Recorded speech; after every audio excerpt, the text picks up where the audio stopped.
Okay, welcome back to Become One Living. My name is Dan Boysitz. I'm sitting here with my wife, Jody Domerstad Boysitz. Today we're going to talk a little bit about IFS, another piece of work and education Jody has found by way of her personal journey anchored in yoga. And IFS, I believe, is like a Buddhist-influenced parts work, a psychological piece. I'm going to speak about IFS through my lens, meaning the way I've experienced it, what I've learned about it, how I do it, and where it weaves through in my life. I found IFS 10 years ago, 10, I don't even remember, but it was at least 10 years ago, and it was introduced in a yoga class where this yoga teacher, Sarah Powers, was talking about parts. You have this part, you have that part, there's a part. And it struck such a chord with me because when I was in treatment, I had an addiction. I was bulimic. Had bulimic food, alcohol. I have an addictive part. That's what we would say in IFS. In my 20s, I was in treatment for a couple months. And at treatment, they wanted me to say I had a disease and I was never going to be healed. And it did not feel right. You didn't buy it then? No. I said, I stood up and I got punished a lot of times in treatment because I would argue this point that I don't have a disease, a dis-ease. I don't know how to deal with life. I eat a lot to not feel. I drink to not feel. I used TV to numb. I used over-exercising to run away. So I was really aware when I was younger that I did things to not feel or to keep me going. But IFS really appealed to you versus you did try some of the other modalities like anonymous programs. Yes. Mm-hmm. And that didn't really resonate with you. You finally came across something that supported you in terms of your approach to life or your life, of your understanding of yourself. Yes. That's what drew me to get trained in IFS and study IFS was I would behave in ways that blew my mind. And yes, I had a brain tumor. So later on in life, some of those behaviors were from the brain tumor, yeah. But others were mine. I had a rageful part. When I was younger, I would fight anyone. I had a depressed part, a scared part. And what we mean by parts are when something happens and you can't regulate it, similar to stress and trauma, a part comes in to take over. And this part becomes what we call burdened with a job to try and keep you safe. I have, if you listen to the podcast, you may hear it once or twice, a very intellectual part. Mm-hmm. That part kept me safe. So when I was in treatment, I was told, you better get dumb quick because you hide behind books and quotes. So an intellectual part that I love reading and learning, that could cover up a deep wound of feeling stupid or unlovable. Right. Okay. So you embark on this journey. You go through training. I went through training and I use it in yoga. What I love, as we settle into this conversation and my parts back out a little, that's what I love about this. It has a lot to do with yoga and being present.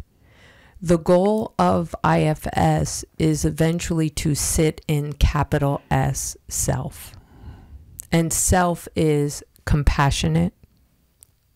Self has attributes, compassion, clarity, connection, confidence, courage, And capital S self would be like a truer self or a truer nature Jody self versus a lowercase self that might be more like considered like ego. Yes. If we were talking yoga, yes. And that ego would be a part. Mm-hmm. If a part comes in, that's lower self. That is manipulating the situation so that I feel safe. And what does that mean, feel safe? So I never have to feel humiliated again. So I never have to feel exiled again. Shamed. Yes, shame. So there's two different types of parts. I had a lot of firefighters. Firefighters were reactive. They're reactive. They come in, they get it done, and they leave. And they don't care what damage occurred. Mm. So addiction is a firefighter. Mm. So drinking. That's really cool to know. Boy, I'm trying to unpack that. It's like a part of them. It's just but not a part. Owning it. Yes. When you were thinking for a moment, I came to this.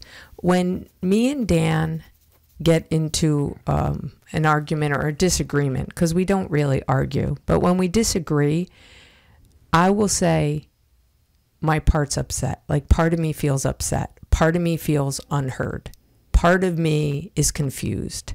Not all of me. That's what I loved about parts work, because when we say, I hate you, or I can't stand you, or you always do this. No, they don't always do that. Like, right. Are you sure they always do that? Is that really the truth? And without this understanding and breaking it down, if you say those words to somebody, I hate you, it feels pretty comprehensive and a pretty much end of game.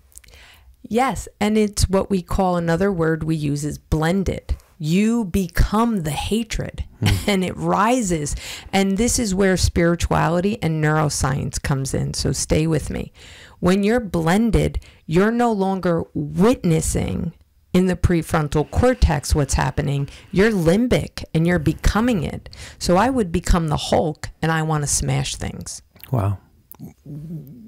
That's blended. So right. The rage, so you can't really feel it. Think coherently or presently or mindful. You're not being mindful when you're blended. No, you can't. It's a red zone. Yes.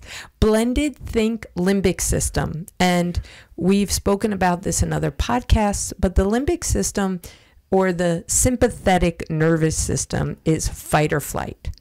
So if I'm in fight or flight, you ain't going to talk me down. You know when someone says, just calm down, just calm down. That person's blended. They can't calm down. They're in the sympathetic nervous system, which means its job... Just responding, reacting. Reacting. Yeah. Its job is not to calm down. So to unblend, if you simply say, wow, part of me feels hatred right now, you now move to the prefrontal cortex where compassion actually exists, and logic and reasoning, and you become unblended. You get space from those parts. It changed my life in offering myself compassion. I mean, and to others that you're interacting with too, because if you say, part of me is really hating you right now, it's so much different than I hate you. Yeah. There's a part of me, and then that helps me begin to get even clearer. It's like, a part of me maybe it's not hating. A part of me is disappointed in what just happened 5 minutes ago, and maybe we can figure this out, as opposed to I hate you. Yes. And look at the ownership. To pause one moment, I'm only sharing beginning introductory attributes, concepts of this. We're going to do multiple podcasts with a deeper discussion. I want to invite you to do this. After you listen to this podcast for the next week or so, speak in parts. Speak in parts. In our teacher trainings, I have people speak in parts. And sometimes someone says, a part of me is really mad at you, Jody. and I say, okay, let's talk, instead of, I've had some people get aggressive with me, and I would not know how to handle it before IFS.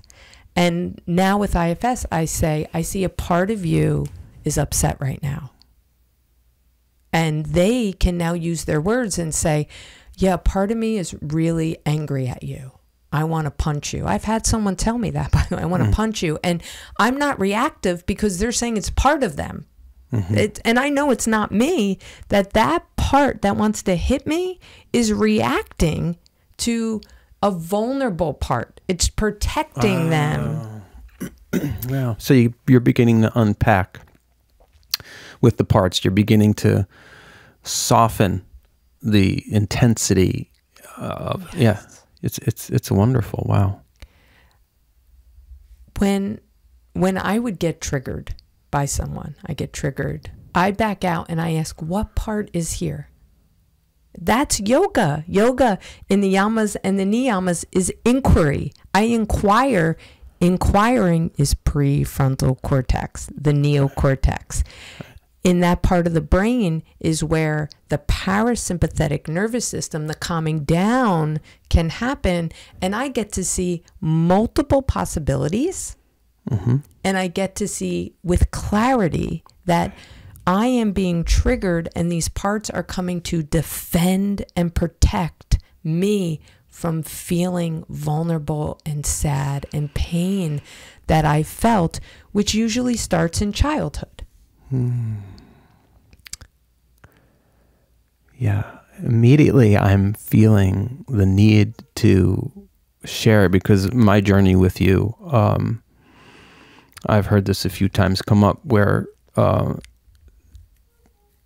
think it's important to note to audience that if this is appealing to you, that there's this, that Jody has entered a whole nother piece of world. It's a whole world, right? So to co-opt or start to blame other people or ask other people about, well, that's your part and this is my part and part, like that's just the very tip of the iceberg of this very beautifully woven tapestry, and again, a complex breakdown of a psychology of somebody, right? So it's nothing to like play with.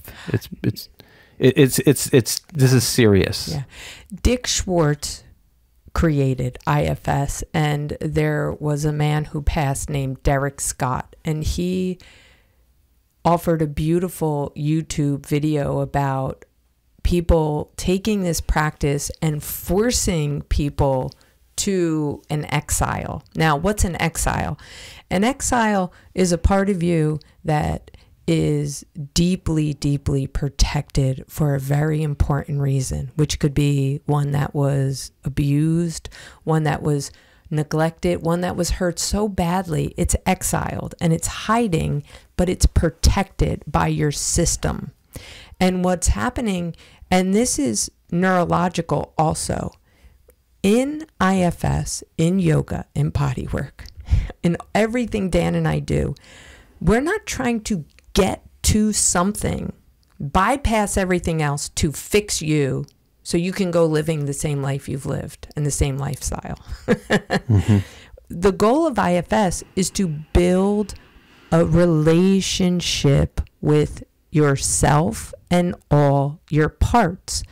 And you have to get permission from certain parts to actually get to the other parts. You can't bypass, or your system could be re-triggered.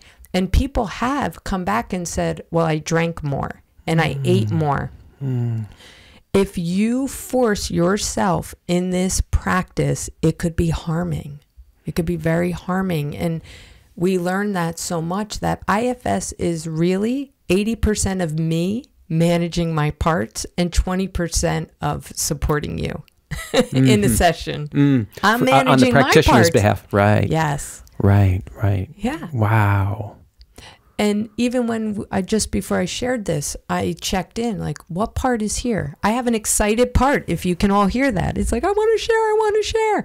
And I have to say, hey, Joe, we know you're really excited about this, but let's take a breath. Ask excitement to just sit with me So I can slow down and let self connect to you, Dan, and the listeners to share that that's why this is spiritual in the sense of it's looking to bring you back to wholeness. Back to capital S, self, Yeah. which spirituality in its purest form is about that.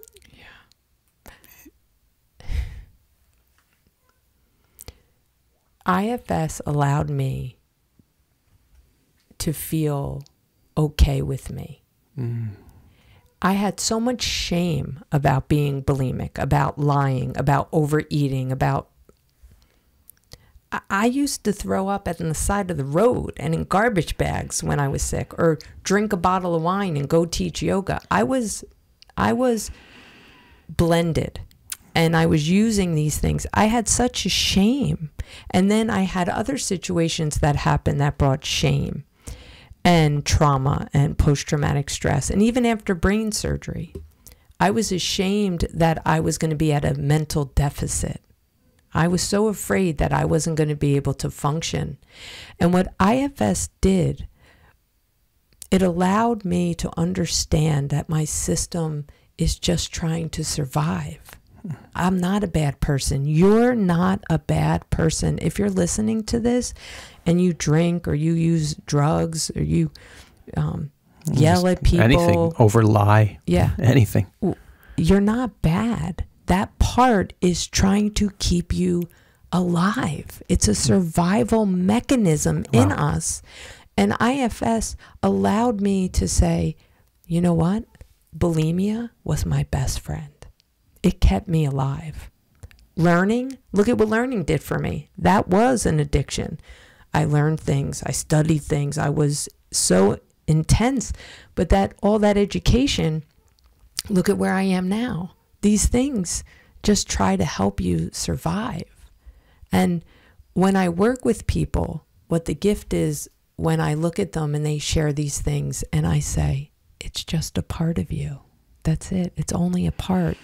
Immediately you give them some relief. And I can't minimize what they feel. Sure. But I could share with them that, hey, we're connected. And if you're human, you will misbehave, or I like to say misalign, right? In yoga, we become misaligned, but those misalignments and these parts, they're there so you never have to feel what you felt when you felt so alone, maybe crying in your crib. You just wanted your diaper changed. And I'm not going back, and I'm not a person who looks for blame. I'm not blaming parents. I'm not blaming teachers. I'm not blaming ex-boyfriends. I'm saying that when we're young, this is where our parts manifest, because we don't have logic and skill sets to think otherwise. And what happens is when we don't get our needs met, we blame ourselves. If our parent behaves a certain way, we blame ourselves. We can't blame them, because then who would take care of us? Right? You can't bite the hand that feeds you. So a lot of these parts start younger. Yeah, I wish that I could remember when you took me there. My resistance was down. We were going to bed, and you started to ask me questions about my childhood, and you took me right into there so easily, because I wasn't, well, first of all, I wasn't expecting it. I didn't know what you were doing, right? But it was such a great method, because all of a sudden I was beginning to understand some operational faults or shortcomings that I have that are driven by parts from when I was younger than 10 years old. Yeah. A manager and a protector.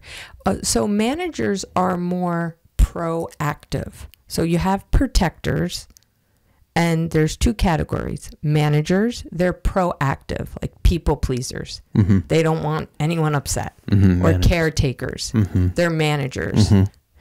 Firefighters are reactive. They come in, they take it Knock out. down the door. Yeah. And they leave a mess and they don't care. Right. I love that because that's what I would do. I would go in. Good name for it. Yeah. I'd hit it hard. Right. And don't care how I felt after. Right. Didn't care what I looked like. Didn't care who I destroyed. I just didn't want to feel that pain. Yeah. And this fits well with the yoga therapy that I teach and dialoguing. How I dialogue is, who's here now? What part is here now? And I don't dialogue to get somewhere. That's important. Please hear that. When I invite you to be curious, it's not to get somewhere. It's to be with what's here. What's here? What is here right now? Who is here right now? And I share this with my teacher trainees that if I'm nervous and I'm driving to work, I sit in the car for a moment and I talk to nervousness. And I say, hey, what's going on? You know? So this mode feels like exclusively like the mental piece. There's not a body connection as far as I can tell. Yes, it is considered, there is somatic IFS. And what I do is pretty much almost somatic an IFS. added branch. Yes. Okay. Some say IFS is somatic, which means body related in nature, because pain can be a part. Pain is a part. So if anyone is feeling chronic pain, that's a part that is expressing through pain.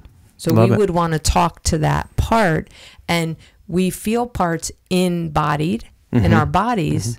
That's also somatic. So we would say, oh, well, you feel what's here now? I have belly pain. Oh, okay. Well, does this belly pain, what's going on? Right. Oh, I want to back up and talking about unconditional positive regard or compassion.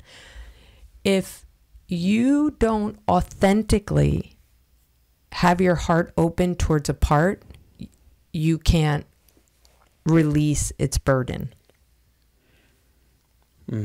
So I work with people. I worked with someone for a year, and I would say, how do you feel towards this part? I have compassion. I have compassion. Now, my parts detectors are like, I don't think you do. You know, I'm like, I'm pretty sure you don't. And that's just because parts detectors, that's my job to be able to kind of sniff that out. And it took this person a whole year to realize she was lying. Right. Because we don't want to, again, quick fix is, oh, I read No Bad Parts, which is Dick Schwartz's book. It's amazing. Get it? No Bad Parts. I read Dick's book and I do IFS on myself. And I'm like, wow, you're good. Because I still have a practitioner that I work with. Right. And then they think they know it and they use their own brain to work through it. But your brain is going to try to protect you from meeting the pain. And if you don't have a capacity or what we call self-energy, enough self-consciousness, compassion consciousness, you can't really hold the pain. You can't really meet a part. So it takes a long time for some people to build a self-to-part relationship. Yeah. I'm feeling one of those pulls. Go ahead. Right. No, it's just one of your yoga teachers at some point in time. I can't remember which one it was, but it was like the saying that what was said was there is no space for shame or guilt on a spiritual journey.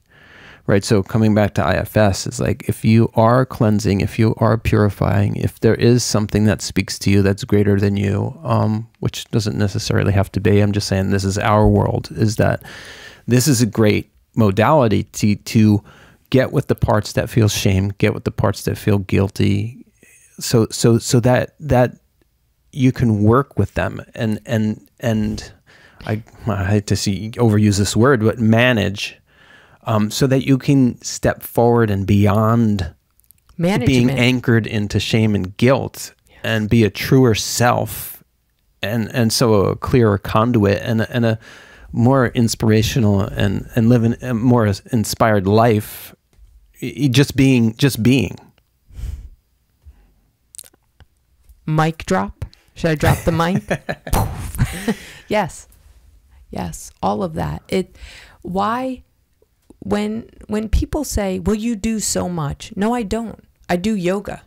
Okay. The yamas and the niyamas, that's IFS. That's internal family systems. Yeah. Because all I'm doing is asking myself questions. And then I'm building a capacity in my body with my breath, my energy, and I'm being with the horrible person that I was. Right. Do you understand? I'm sitting with my ugliness. I am sitting with death and destruction. I'm sitting with vomit. Excuse me, not to be gross. I'm trying to make a point that we live in a world that wants to transcend what is here, and thinking heaven is better. Heaven is on earth. But it's through understanding yourself and your relationship to everything that you get to know who you are. So the more I hate myself, the inner critic we work with all the time. I'm not good enough. The perfectionist is a manager. It has to be perfect. Doing this podcast that Jackie and David are producing, thank them so much. We love you. Indeed. We're blessed, but we just started. If we waited for this to be perfect, it wouldn't happen. That's the manager. It keeps you from feeling rejected or humiliated. And I don't care if you like this or not. I'm sorry. I don't. Part of me doesn't. It's just to discuss and be. And this is our canvas, and this is our spiritual journey. And one of the authors that I read and actually speaks to me so well, David Hawkins, reminds me, there's a sentence in one of his books that says religions were created out of the ingenuity of mankind. And what that said to me was like, no matter what religion you draw up, it's a man taking spirituality and creating a life of their own. When we went to Yogaville, there was a big sign right down in Birmingham, Virginia. Yogaville, Virginia. Right. I don't know what the name. So the first time we went there, somebody gave us a tour, and they showed us this banner that was the entryway into the campus, and there was, the symbol for Judaism and all of the religions, so many of the religions, and what pierced my heart was the man pointing to the symbol and saying, and that is for the religions that have yet to come. Oh yeah, the one. Yeah. Right. Now, my family would probably be like, you're nuts. What the hell are you talking about? They would burn it. Right. But to have the open mind, and this coming back to the IFS is it's the spirit journey is you can't forego any of these pieces. You can't not do that introspection, that self-study, and say you're spiritual. And to get to that mindful, that heady place, sometimes you actually need to shake your body out, shake out the whole physical body to get clear and allow what's to rise to your mind, rather than trying to make up a story as to what's concerning you. When you shake your body out and your defense mechanism of the brain goes away, then you can say like, hey, this happening, that happened to me years ago, that's what's speaking to me right now. One of my clients, and they know I'm sharing, I ask certain clients if I can share certain things we do. No names. Mm-hmm. I don't want to talk about my clients if they don't know it or say.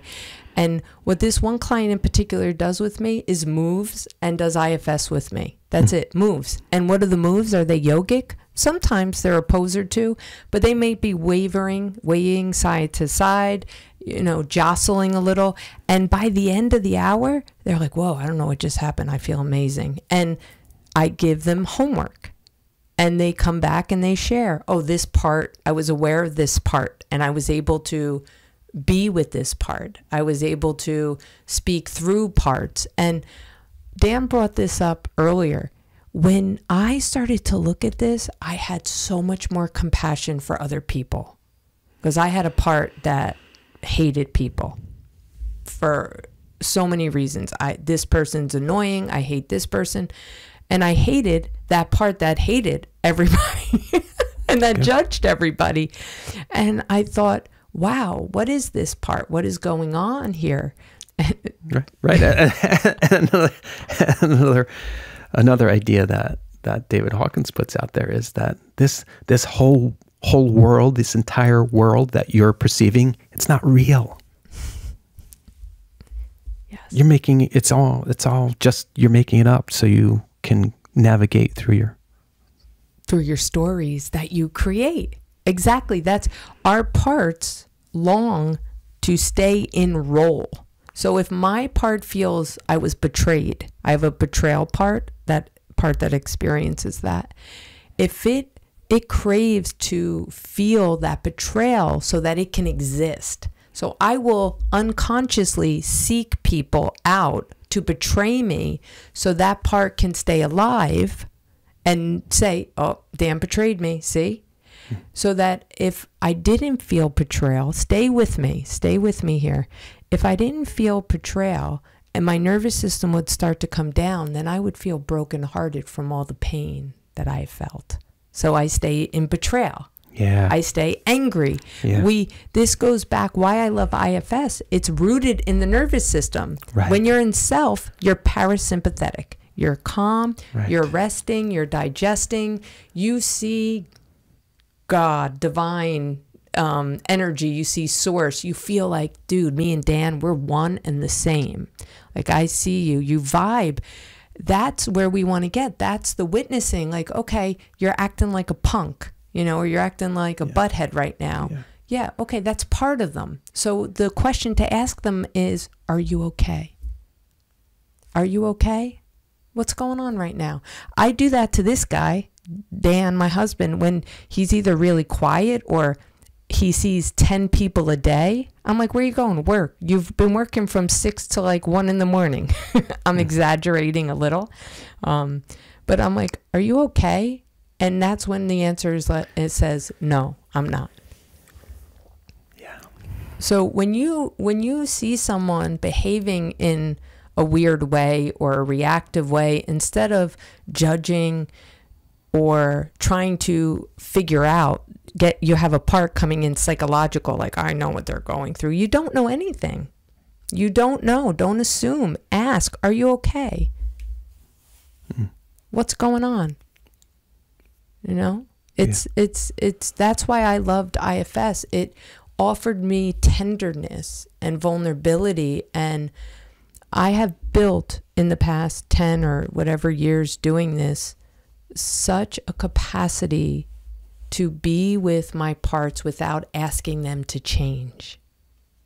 That's really important. Hear that again.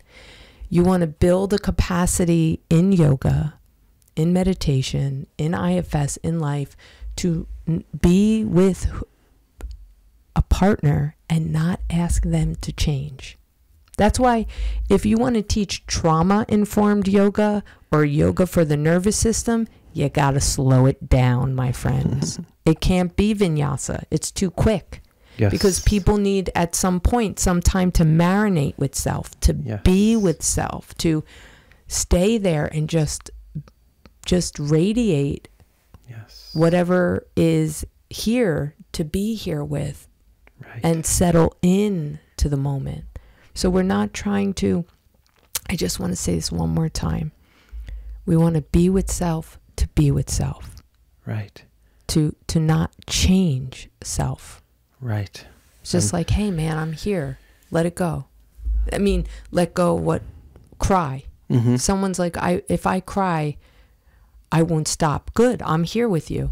Mm-hmm. Let it roll. Let it rip. Yeah. This is requires requires courage in our current day. It requires resources.